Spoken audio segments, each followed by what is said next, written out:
कहानी है रामपुर गांव की, जहाँ के मर्द महिलाओं को हमेशा नीचा दिखाने की कोशिश में रहते। अरे अभी तक खाना नहीं आया क्या? मुझे एक और शादी करने की जरूरत है। नहीं जी नहीं, ऐसा मत करना, वरना मैं कहाँ जाऊंगी। खाना लेकर मैं अभी आई जी। गांव की पंचायत में भी फैसले हमेशा औरतों के खिलाफ ही रहते। मैं जो फैसला सुनाता हूँ वो भगवान की आज्ञा होती है।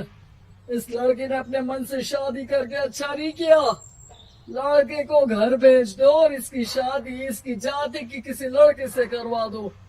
लेकिन ये लड़के, इसे तो गांव के बाहर निकाल दो।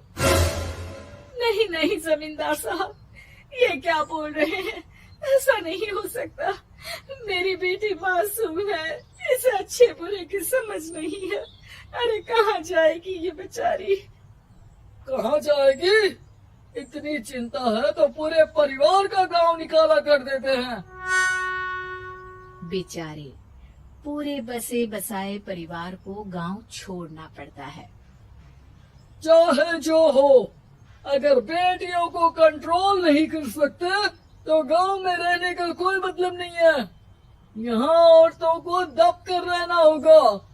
कोई भी अपने हिसाब से कुछ नहीं कर सकता, सब ईश्वर की मर्जी से ही होगा। तभी गांव का एक आदमी दौड़ा दौड़ा आता है। सरपंच साहब, जमींदार साहब, वो कालिया है ना, उसकी बेटी पढ़ने के लिए शहर जा रही है। अच्छा, ये कब हो गया? और कालिया की हिम्मत कैसे हो गई ऐसा करने की? लेकर आओ उसे और उसकी बेटी को। बस फिर क्या था, हाजिर हो जाते हैं कालिया और उसकी बेटी सरपंच के सामने।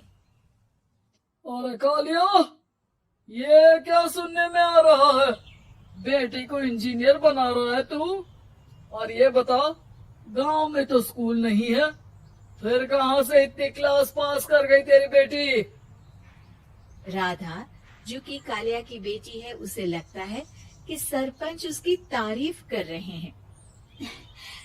सरपंच जी, मैंने ऑनलाइन पढ़ाई की है, डिस्टेंस लर्निंग से। सभी में मैंने अच्छे नंबर पाए हैं, जिसे देखते हुए शहर की इंजीनियरिंग कॉलेज में मुझे स्कॉलरशिप मिली है। वाह जी वाह, क्या होती है ये? पहले तो ये बताओ, फिर आगे की बात करते हैं। पूरा गांव राधा की बात सुन रहा था और राधा बोलती जा रही थी। तो ऐसे मैं फ्री में एक अच्छी शिक्षा लेकर गांव में जो कुछ परेशानियां हैं, जैसे बिजली, पानी और इंटरनेट जैसी समस्याओं के लिए काम करूंगी। मैं गांव को शहर से जोड़ने के लिए पुल का निर्माण करवाने का प्रस्ताव रखूंगी। मुझे पूरी उम्मीद है कि जल्द ही हमारा गांव भी तरक्की की राह पर चल पड़ेगा। राधा की बात सुनकर सारे गांव वाले ताली बजाने लगते हैं। सरपंच को समझ नहीं आता कि वो क्या करे।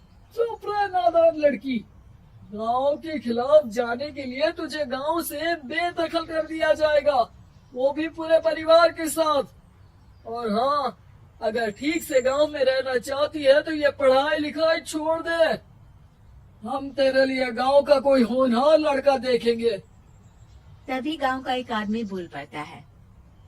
अरे नहीं नहीं सरपंच जी, राधा बिटिया जो बता रही है, अगर वैसा हो जाए तो हम लोगों को पैसा कमाने के लिए बाहर नहीं जाना पड़ेगा।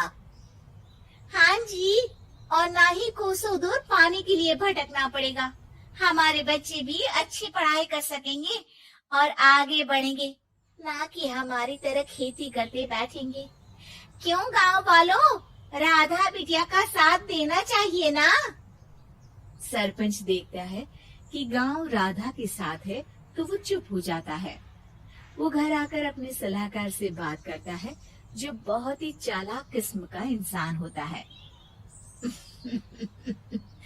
अरे सरपंच साहब, आपको बहुत ही होशियारी से काम लेना पड़ेगा। एक बार गांव तरक्की कर गया, यहाँ के बालक पढ़ लिए तो कोई ना पूछेगा आपको। और फिर ये जो बेटा और बेटी है ना आपके, इनको भी आम लोगों की तरह ही जीवन जीना होगा। हाँ, लेकिन करे तो क्या करे? वो ना आप मुझ पर छोड़ दीजिए, बस मैं जैसा बोलूं करते जाइए। अगले रोज सुबह जब गांव वाले सोकर उठते हैं तो राधा के घर के बाहर और साथ ही वो लोग जिन्होंने राधा का सपोर्ट किया था, उनके घर के आगे लाल रंग से कल आऊंगी लिखा होता है। कल आऊंगी, ये क्या होता है? अरे यह तो खून से लिखा है, लगता है कोई भूत प्रेत या चुड़ैल का साया है। चलो सरपंच जी के पास चलते हैं। सभी सरपंच के पास जाकर उसे सारी बात बताते हैं। और ये तो बड़ी मुश्किल की बात है। चलो, मैं एक बाबा को जानता हूँ, उन्हें बुला लेता हूँ। सरपंच बाबा को लेकर गांव के घर के बाहर जाता है। ओहो, तो ये वो चुड़ैल है जो उन लोगों को निशाना बनाते हैं जो गांव को बदलने का सपना देखते हैं। वो गांव को ऐसे ही संपन्न देखना चाहती है। वो नहीं चाहती कि कोई बाहरी यहाँ का कायाकल्प करे। क्या तुम लोगों में से किसी ने गांव को बदलने की सोच रखी है? तभी राधा की माँ रोते रोते आती है। मेरी राधा घर से गायब हो गई है। अरे कोई तो बचाओ, मेरी बच्ची कहाँ गई?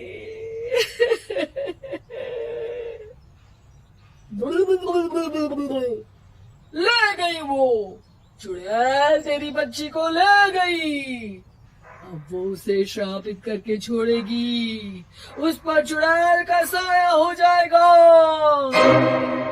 तभी बुरी सी हालत में राधा भी वहाँ आ जाती है।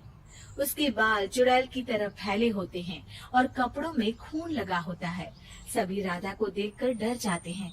माँ, पता नहीं मुझे कौन उठा कर ले गया था। अरे दूर दूर हो जा चुड़ैल, अब हम लोग इस गांव में नहीं रुकेंगे। अरे कैसे बातें कर रहे हैं आप?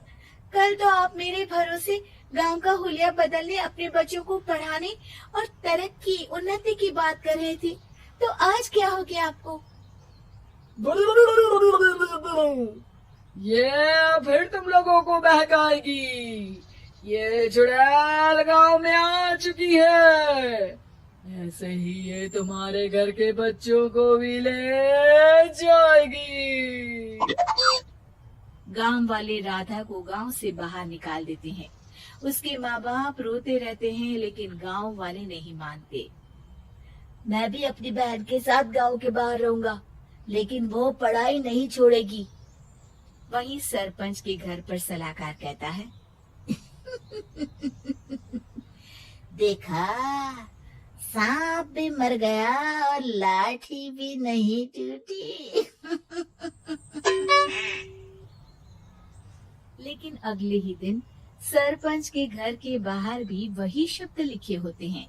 और फिर सरपंच की बीवी कहती है, हमारी बेटी को किसी ने अगवा कर लिया है। तभी राधा का भाई वहाँ आ जाता है। अरे गांव वालों, मैंने सरपंच जी की बेटी को देखा था। वो चुड़ैल उसे उठाकर ले जा रही थी। अरे क्या मजाक कर रहे हो? नहीं नहीं सरपंच जी, आप नहीं जानते। वो चुड़ैल अब आपकी बेटी में आ जाएगी, जैसे राधा के अंदर आ गई थी। तभी सरपंच की बेटी वैसी ही हालत में वहाँ आती है जैसे राधा आई थी। पापा, पता नहीं कैसे मैं गायब हो गई थी। चुड़ैल, इसके अंदर भी चुड़ैल का साया है, मारो इसे। अरे नहीं नहीं, इसे भी राधा के पास गांव के बाहर ही भेज दो। अरे चुप रहो, मेरी बेटी कहीं नहीं जाएगी और चुड़ैल वुड़ैल कुछ नहीं होता है। अरे कैसे बात कर रहे हो सरपंच जी? आप तो बोल रहे थे कि आपका फैसला भगवान का ज्ञान होता है, तो अपने पर बात आई तो अब आप ऐसे बोल रहे हैं। अरे ना ना ना, आपको अपनी बेटी को त्यागना ही होगा। अरे बुलाओ बाबा को। राधा का भाई बाबा को ले आता है, जिसे अब गांव वालों के डर के कारण सच बोलना पड़ता है। मैं कोई बाबा नहीं हूँ, मैं तो मोची था। ये सलाहकार महोदय ने मुझे कहा था एक्टिंग करने को। अब वो मुझे पैसे देने वाले हैं। अब मुझे माफ कर दो। गलती हो गई, मुझे माफ कर दो। तभी वहां राधा आ जाती है। देखा सरपंच जी, जब गांव के बच्चे साक्षर होंगे तो आप जैसे लोगों की चालाकी नहीं चलेगी।